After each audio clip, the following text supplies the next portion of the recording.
Okay, good morning. Let me see here.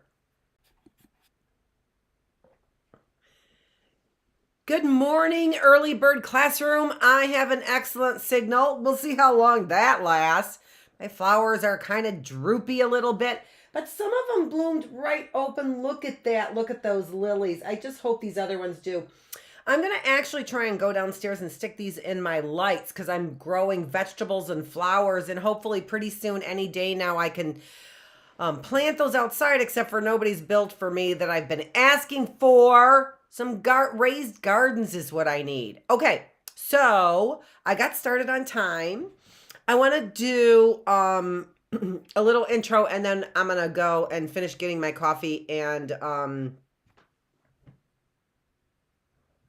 yeah, I have my books here and everything. I'm just about ready. I am just about ready, but just let me go get my coffee. I thought I would get on here on time and then go and tend to something else, but actually I don't have a lot to tend to now. Other than my coffee. Well, yeah, other than my coffee. Oh, and I have to get my purse and my glasses. I knew that there were other things. All right. Well, this is Dr. Annette Feravich. I am the teacher, and we are here in the classroom. It is day 30. It is day 30 of our classroom. I'm so excited. Can you imagine when we get to day 100? And then can you imagine when we get to day 1000? I can't even imagine. Okay, because we will. Because we will. How about that? How about that? Okay, so in the meantime, I want to make sure that you have my email address in case any of you early birds in particular want to get a hold of the worksheets. So go to Wednesday's classes, whatever Wednesday's classes are, those dates. Go to Wednesday's classes and look at those worksheets. And if you want those worksheets, email me, Dr. Feravich, F as in Frank, ERAV as in Victor, ICH, at healthymindbodyspirit.net.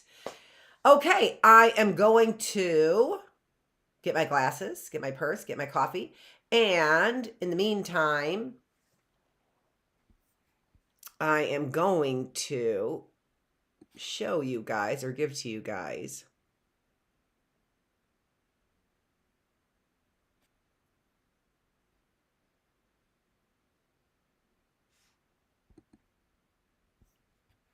the ABC song while I'm waiting. And yeah. And I also think it's just a good idea to do that, to have our ABC song. I don't mind having our ABC song play every once in a while for those of you who really want to get used to that idea, or used to the idea. Do you want to get used to the idea of having an alphabet? No. Those of you who need to learn the alphabet, and it's the best way to learn anything, usually, is by song. Usually is by song, putting it to music. Okay, so I can't turn that little slider off just yet. But we're going to pop up the ABC song and go from there.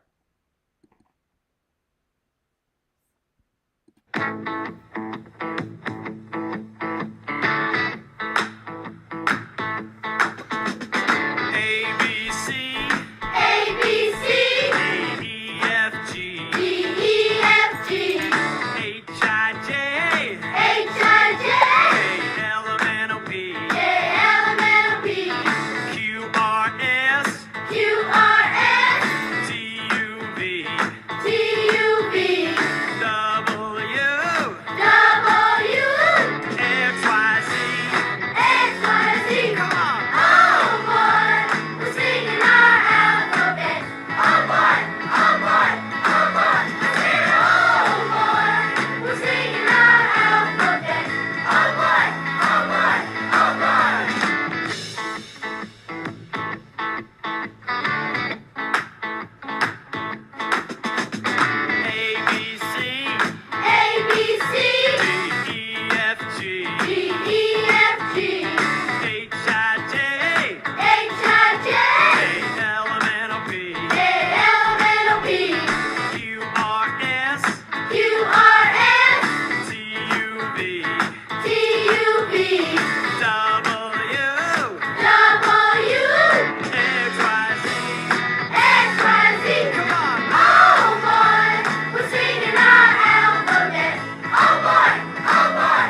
Okay, I am back with my coffee. I had to put a little shawl on too. Because it's just a little cool here in the morning. I had to turn my heat back on. I was so disappointed in myself. I am. It's May. We shouldn't have our heat on here in Michigan, but sometimes it just really gets amazingly cold in our homes. So it's a little cool in here, but because I turned it down. Not much though. I didn't. Let's talk about a couple things that I would like to always, not always, but sometimes, because I won't always remember to review. But let's review our long vowels so that we are getting these things down pat. All right. Let's review our long vowels. A, E, I, O, U, right? Those are our long vowels. I think I'm going to go over here and get our phonics up here where, oh, the magic of cameras. And look at our vowel sounds over here. Let's see here.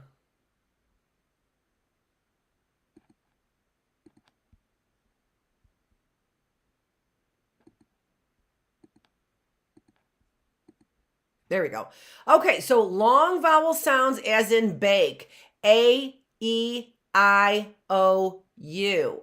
What are our short vowel sounds? Those are our vowels, right? There are our vowels. Our long vowel sounds, they say their name, right? Long vowels say their name, like in bake. And we see an E on the end. That E is silent. We don't hear the E. But when two vowels go walking, the first one does the talking, right? Long vowels, A, E, I, O, U. Short vowels are what? What are our short vowels? Our short vowels are, those are our vowels right there. What are our short vowel sounds? They're not different vowels. Hello. They're the same vowels. They're just different sounds. What are the short vowel sounds? Let's do it. A, I, A. And sometimes it's a little bit easier when we have them right in front of us, right? When we've got those vowels right in front of us there. A, I, A. Okay? Let's get to it. Today is not our phonics day. Today is our story day, right? So our story day is today about, we're finishing up Joseph. So the last time, for the very first time, we had quite a few stories, right? We had quite a few stories, and we didn't get to our questions, which means we didn't get to our review questions from the story before that. And why is that? Because the story that we read on Tuesday was from our illustrated children's Bible. So normally we read a one-page story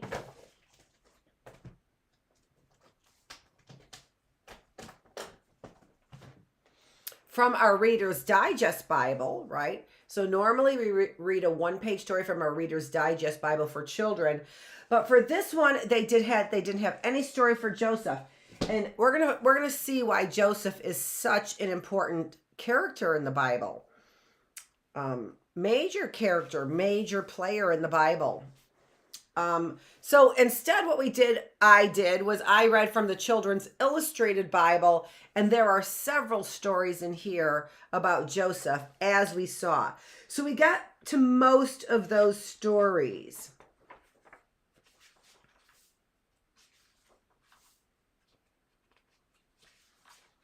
So we read about Joseph's dream, and we're talking a lot about Joseph's dream in my other classes, in particular in our spiritual class and a little bit in our philosophical class. I can't remember if we're talking about it in our critical thinking class as well.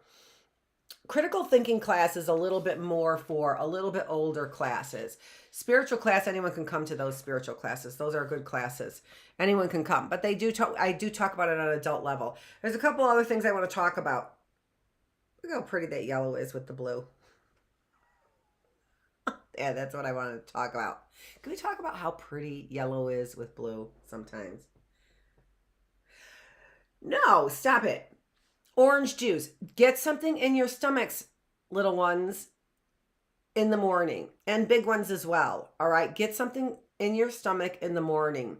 And, orange juice is pretty good to get in your stomach in the morning. The reason why is because it has vitamin C, which gives you energy, but also it has sugar in it, natural sugars in it, not artificial sugars, or not, it shouldn't have additional sugars. I always buy, and I'm going to say a name, I always buy Tropicana because their commercial to me was unbelievable, which was you can't get closer to this, which is the straw in the orange, than Tropicana.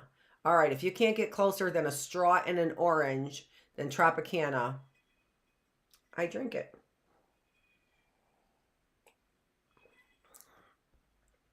And it gives me energy first thing in the morning as well.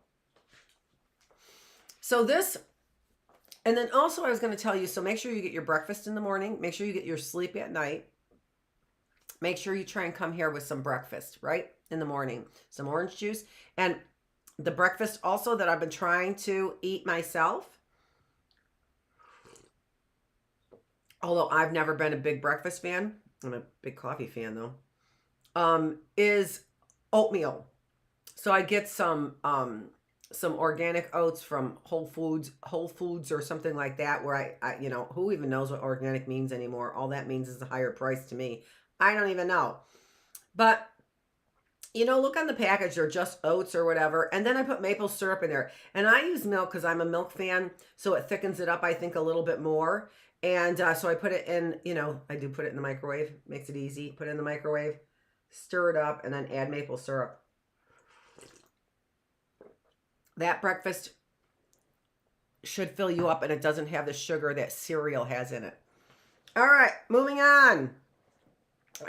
We talked about a lot of things already this morning, haven't we? We went back and did a little bit of a review for our alphabet and for our vowels. And we're talking about making sure that we have good energy to start the day. Did you know that they found out, and this was in the 1960s, so a long time ago, that they found out that children, especially children that were brought up in poor areas, were not eating breakfast, and that affected their ability to learn, that when they are hungry, that children can't concentrate on their studies. And so you really do want to come to class with a full belly. It gives you energy, resources for your brain. It does. It gives you energy and resources for your brain. Okay, so Joseph's dream was very important because Joseph's dream told us about the promises that God made to Abraham. In Joseph's dream, no, that's Jacob's dream. What am I talking about? I know, we're getting all mixed up. No, Joseph's dreams were about him and his brothers, right? Oh, how did I forget? I know how I forgot because there were so many things I wanted to talk to you about this morning. Yeah, and I went to bed early last night, so but I got up in time. Would you like to hear anything else about how I schedule my day? So Joseph's dreams, what were they about? They made his brothers really mad. If you remember, the dreams were about those wheat sheaves. Yeah, they should be sheaves, I think. S-H-E-A-F. So, or sheaves, that's what they are. Sheaves because they were plural. S-H-E-A-V-E-S. The plural of sheaf is sheaves. I know. A little bit hard. Okay, so sheaves, which are just, and you've seen pictures of them. I actually should have had a picture of it. So the wheat is all, have got their little fluffy wheat things on top, right? And then the stems of the wheat come down and they bind them like this, right? So there's a bound round sheaf with all those wheat things on top, right? In a circle. So it's a bundle. It's just a bundle. If you've ever seen a wheat field, they just take and go and tie it up. That's basically what you're talking about. Anyway, in Joseph's dream, he has them bowing down to him. And how many were there? Were there 3 sheaves? Were there 7 sheaves? No, there were exactly 11 sheaves, the number of his brothers. Oh, and then in the next dream, he decided to add his parents bowing down to him. So sun and moon, parents, and then all the stars bowing down. How many stars? 1,000,000 stars? 1,000,000,000 stars? 1,000 stars? No, just 11. Oh, how'd you like Joseph for a brother? You thought your brother or sister was Mr. or Mrs. Perfect. How'd you like Joseph for a brother? Oh, in case you didn't know he was special, his dad gave him a multicolored coat. Would you do that? Do you think that you would do that? Do you think that you would play favorites with your children like Jacob did? That was Jacob, Joseph's dad. Would you play favorites? Remember that Rebecca, who was Joseph's favorite, and Rebecca was Joseph's favorite because he was the only one that he wanted to marry. But Laban tricked him. Laban tricked him into marrying somebody else. I know. It was very different times, wasn't it? It was very different times. And then Laban's like, oh, well, too bad, so sad. You were supposed to marry the oldest daughter, and Leah was the oldest daughter. I know. You see, the Bible stories are very, very interesting. They're very interesting. And even if you don't believe that they are real stories, that's okay. It's okay. Maybe you think of them like Disney stories that aren't real. Hopefully you don't think Disney stories are real though, right? Hopefully you don't think those are real. But so it's okay if you think of them like Disney stories, kind of like that they're not real. But remember this, Bible stories always have a message, and it's always a very important message. That's the reason for the Bible, is to give you messages. And sometimes the messages are kind of hidden. Sometimes you have to find the messages. So it's almost like a treasure hunt is what it's like, right? Have you ever been on a treasure hunt? Have you ever been on a treasure hunt, right? Where you have got a list of things that you have to go find. Probably if you're young, you probably have never been on a treasure hunt. But you may have been on an Easter egg hunt, which is similar, right? It's similar. But for a treasure hunt, what you do is I think it's called a treasure hunt, isn't it? What's it called? It's not exactly it. When people come over and you go and you do this looking for, it's like a treasure hunt. I forgot what it's called. Somebody knows what it's called. And you get a list of things, and then you go searching for them in the neighborhood, and you bring back as many things, but they're kind of oddball things, right? You have to ask a neighbor for a hard-boiled egg. A hard-boiled egg? Who has a hard-boiled egg in the refrigerator, right? So it's kind of fun like that. Okay, so what did I get on treasure hunt? So who even knows? We have to get back to Joseph over here so we can finally get to our last story about Joseph, right? The Bible is like a treasure hunt, right? So there are very interesting stories in the Bible, and then sometimes there are other hidden stories beneath the stories. Like, what does it mean to be beguiled by Satan?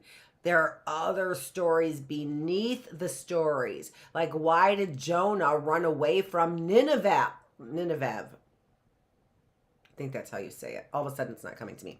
All kinds of hidden stories, hidden treasures, right in the Bible stories. So even if you don't believe that these are real stories, number one, like I said, hopefully you don't believe Disney stories are real, because those aren't real. You can believe these stories are real or not. You want to know what I believe? I believe the stories are real. I really, really do. I really, really believe that Jonah was swallowed by a whale. Why not? It said it in the Bible, and they told me God said it. Why? And God can do anything. Thank gosh that Jonah wasn't swallowed and eaten up by the whale. He was spit out by the whale. Cool stories. Cool stories. They are. They really are. And there's stories that keep your interest even as you get older, like me, because you find the hidden stories within the stories. You do. Like the sun and the moon bowing down in Joseph's dream was like the mom and the dad. They don't tell you that. You have to figure that out. Who are the sun and the moon in Joseph's dream? Mom and dad. That's who they are. It's easy to figure out who were the stars because there were 11, Joseph's brothers, right? Okay, so those were Joseph's dreams, if you remember. Joseph the slave. So let's take a look at these pictures a little bit closer, and that will help us remember. So remember Potiphar's wife over here? Potiphar's wife didn't like her husband Potiphar, and she didn't like Joseph in the end either. Why? Because she was flirting with Joseph, and Joseph was like, you're married, and Potiphar gives me a whole bunch of stuff. So I don't really, and he gives me lots of things to do here, even though I'm a slave, right? So I don't want to mess that up with you over here, right? But as he left, she grabbed his shawl or cloak or whatever that is, and then told a lie about him. And she said that he was after her, that Joseph was after Potiphar's wife. See, so again, we see these sort of hidden stories within a story, don't we?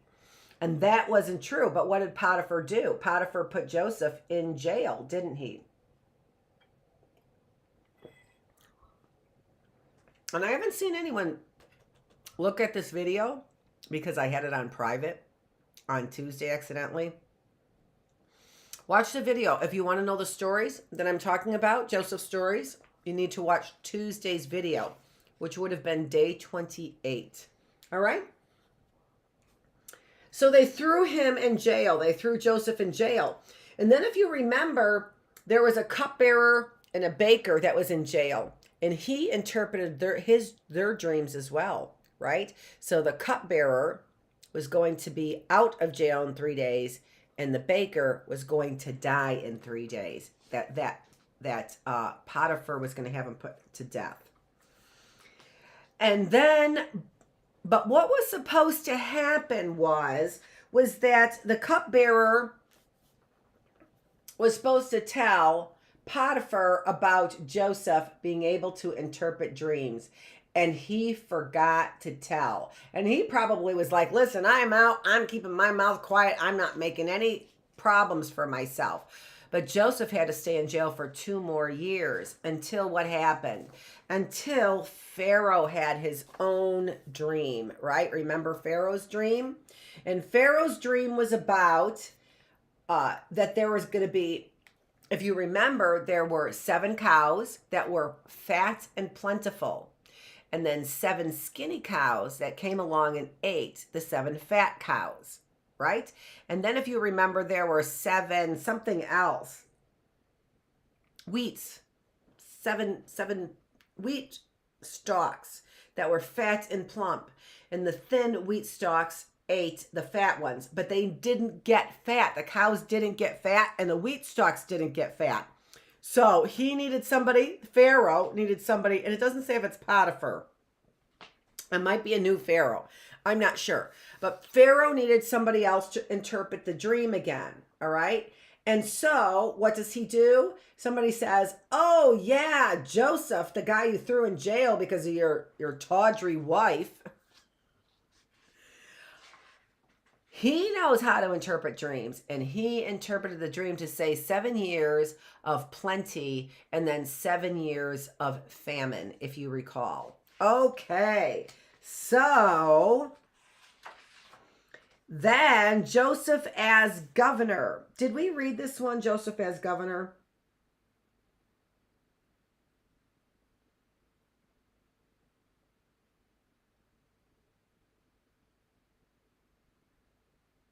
Yeah, we did. So Joseph, I just had to reread the words. I remember the story, but I had to reread the words to see if we read this one, and I thought that we had. So if you remember, because it was famine, Joseph's brothers came from the land of Canaan to Egypt to ask the Pharaoh for food.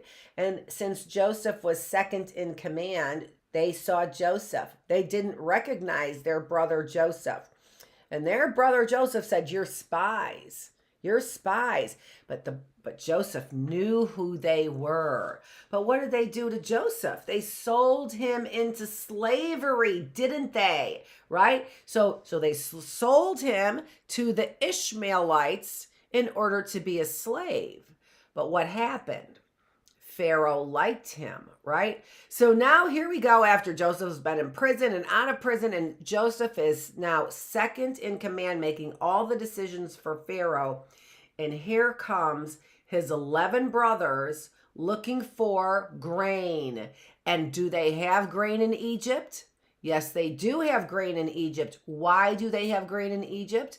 Because Joseph interpreted Pharaoh's dream, and they stocked their grain bins, whatever they're called, full of grain so that they had them for the 7 years of famine.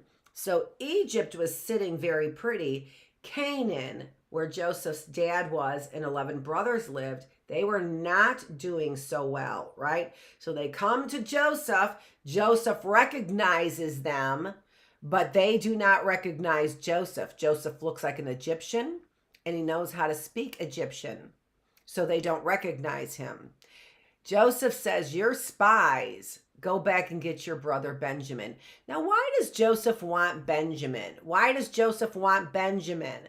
Let's take a little bit of a look at this. I put something up here that will help you understand a little bit more why Joseph wanted Benjamin.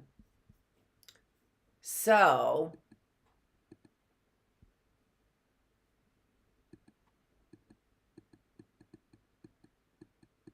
we're going through the questions here just quickly. Where are we on time? Joseph wanted Benjamin because Benjamin was Joseph's real brother. Look at the bottom there, if you can, and at the bottom all the way to the right, on the very bottom it says Rachel, Joseph, and Benjamin. Joseph and Benjamin's mother was Rachel. Rachel couldn't have any kids, but Jacob had many kids. All of those other names up there are all of Jacob's kids. But with his favorite, Rachel, he only had 2 kids. They were Joseph and Benjamin. And because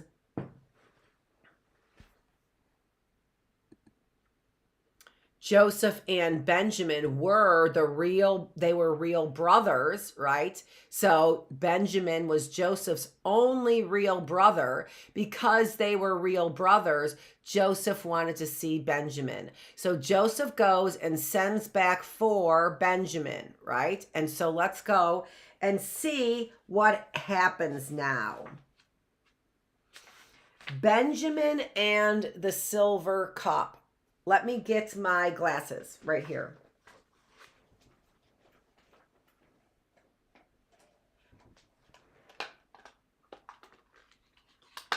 Ta-da! Hopefully they're clean because I don't see my... There it is. Yay. All right. So, Benjamin and the silver cup. So, Joseph put... So what did they do? They came with supplies. Joseph's 11 brothers came to Egypt with supplies to pay for the grain. And what did Joseph do? He put the supplies back in their backpacks. And so when they went back to Canaan, when the 11 brothers went back, actually it was 10, because remember, Joseph kept Simeon, right? To make sure that they would come back. And of course, Jacob is very sad. And why is Jacob very sad? Because he lost Joseph. He thought he lost Joseph, right? And now the 9 brothers came back to get Benjamin and bring Benjamin back. So Jacob, the father, had to be very upset. He had lost Joseph, his favorite, and they were about ready to take Benjamin back after they kept their brother Simeon.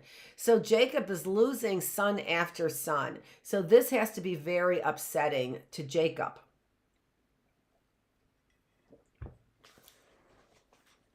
This is usually why I read shorter stories, right? Because it's this is kind of maybe a 4th or 5th grade level story, a little bit. But that's okay. It doesn't matter. Let's see what you get out of it. Let's just see what you get out of it. Benjamin and the silver cup. Let's get this on as best that we can. There we go.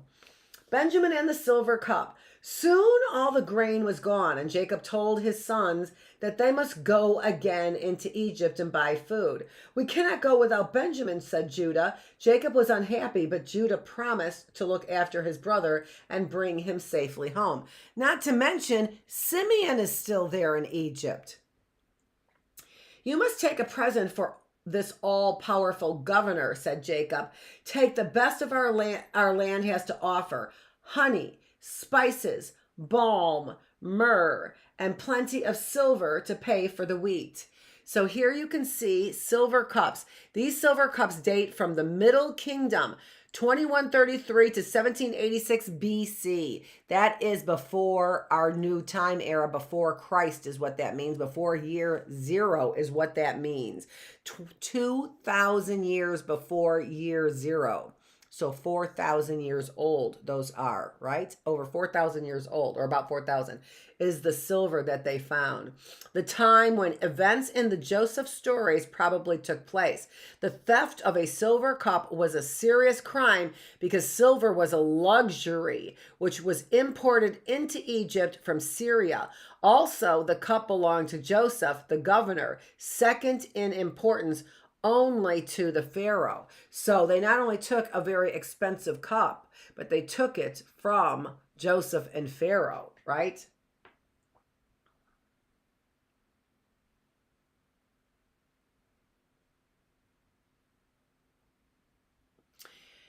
Here's the scripture here about what they did, but we haven't gotten to the scripture yet. So let's keep going. Again, the brothers went to Joseph, who invited them to eat at his house. There they were welcomed by his steward and joyfully reunited with their brother Simeon. When Joseph entered, they bowed low and laid their presents before him. At the sight of Benjamin, Joseph was so moved that he left the room and wept. And look at that picture. Look at that picture, because if a grown man was taken by sadness so much that he wept, a grown man was taken by his sadness so much that he wept, I bet it would look something like that, right? I bet it would. Joseph meets his brothers at the feast and weeps at seeing his little brother Benjamin. Look at that. Yeah, okay. On returning, he offered them the best he had in food and wine. I hope that you can see it. Where am I? I'm reading this one. Let's see here. We could turn it though, right? I can't see it with the glare on there. And to Benjamin, he gave 5 times more to eat and drink. After dinner, Joseph ordered his men to fill the brothers' sacks with grain and to put back the money they had brought with them. In Benjamin's sack, he hid a silver cup of his own. So Joseph is putting one of his own silver cups into Benjamin's sack. Let's see what happens. The brothers left as soon as it was light, but they had not gone far when Joseph's steward caught up with them. He searched their sacks in turn. When the cup was found in Benjamin's sack, the steward had them all arrested and taken back to the city. Why do you think Joseph did that? I think he did that because he wanted to see his brothers and tell his brothers. So his brothers knew, I'm Joseph, your brother. I think he wanted to see how they would act. If they were going to act and be like spies, right? Or bandits. Or if they were going to treat Joseph with respect. I think Joseph kind of maybe wanted to see what they were going to end up doing, is what I think. Here it says, there's a scripture. They speedily took down every man his sack to the ground and opened every man his sack. And he searched and began at the eldest and left at the youngest. And the cup was found in Benjamin's sack. There's the scripture right there. So Genesis chapter 44, verse 11 through 12, if you wanted to look it up. Let's look at the rest of the pictures here. Wine funnel. The brothers drank and were merry at Joseph's feast. Wine making was commonly practiced in Egypt. Funnels were used to strain the sediment from the wine. So the grapes, basically, right? And the thickness of it. So there's a wine funnel right there. The pictures in this book are awesome, right? And then here we have Egyptian feast. The Egyptians are well, and Joseph would have offered his brothers a variety of food at the feast. This could have included savory dishes of duck, cucumbers, leeks, onions, garlic, and olives, followed by sweet dishes of pomegranates, dates, figs, walnuts, almonds, and wild honey. That sounds like healthy, delicious, doesn't it? Some of those things you can even put in your oatmeal if you made oatmeal, right? Or had oats in the morning. You could put some of those things, nuts if you wanted to. Honey in there would sweeten it up. I said maple syrup. I really like maple syrup because I feel like I don't have to use a lot of it. And it gives it a sweetness, but also a different taste as well. So plain oats. And sometimes you can find a package of oats, right? Instant oats that have the maple syrup flavor. It's the same flavor, but I take plain oats, and then I can put strawberries in there one time if I want to, right? Honey in there another time, honey and nuts if I want to another time, maple syrup another time if I want to put in there. But the important thing is that you're getting something in your stomach right away so that you could learn. Okay, learn easier and better. Let's see. The brothers left as soon as it was light, but they had not gone far when Joseph's steward caught up with them. He searched their sacks in turn. When the cup was found in Benjamin's sack, the steward had them all arrested and taken back to the city.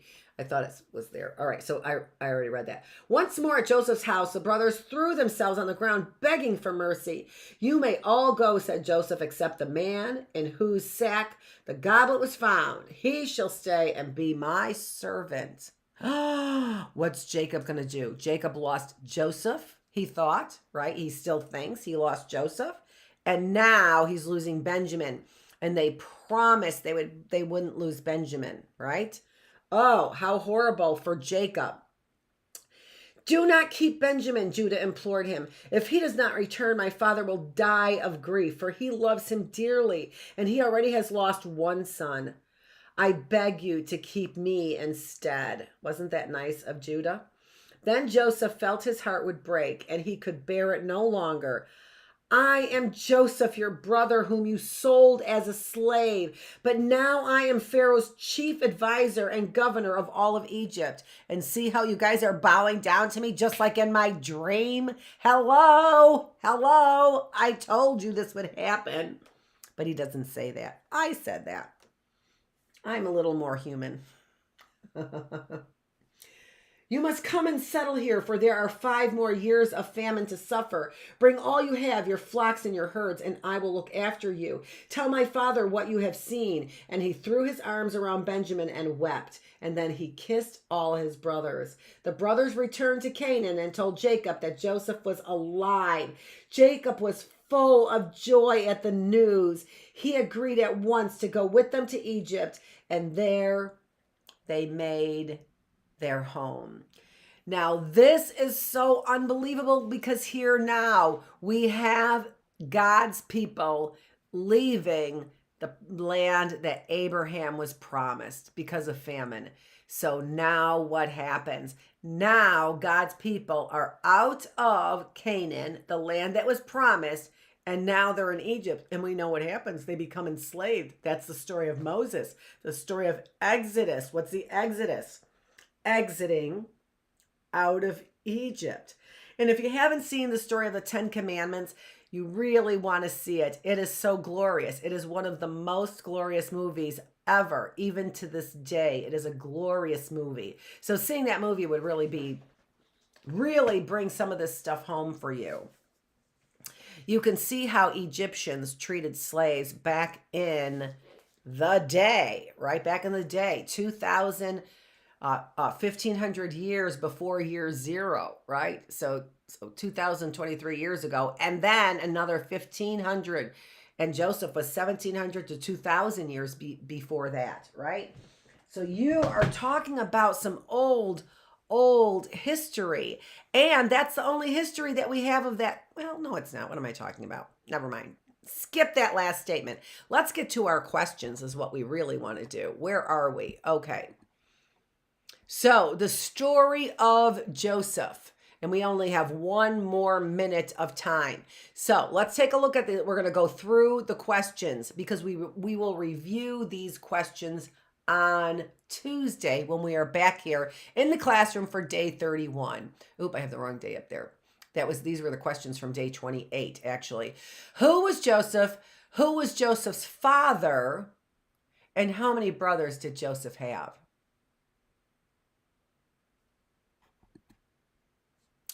What was Joseph's dream? His very first dream. Why might Joseph's brothers despise his dream? Despise here means to hate. And that's the word that the book used. They used the word hate. I didn't like that word, so I used despise instead. And I'm teaching you a new word. So the word hate is not, I was taught you're never supposed to hate anything. So we were taught to use the word despise instead. All right, so why might Joseph's brothers despise his dream? Actually, he had two dreams. Who was Reuben? What did Reuben decide? Do you think Reuben had a kind heart? Because if you remember, they said Reuben had a kind heart. Do you think Reuben had a kind heart? How did Joseph's brothers deceive their father? How do you think Joseph's father Jacob felt after hearing what the brothers said?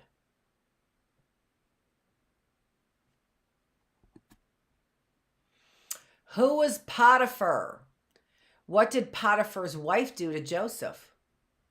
How did Potiphar respond? How do you think Joseph felt being a slave?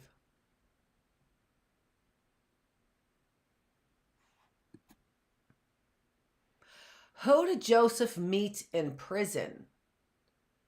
What did he do for these men? How did this help Joseph with Pharaoh? What was Joseph's reward?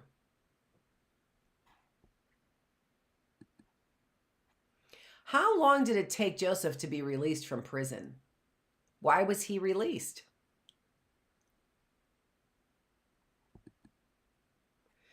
Did Joseph meet up with his brothers and father again?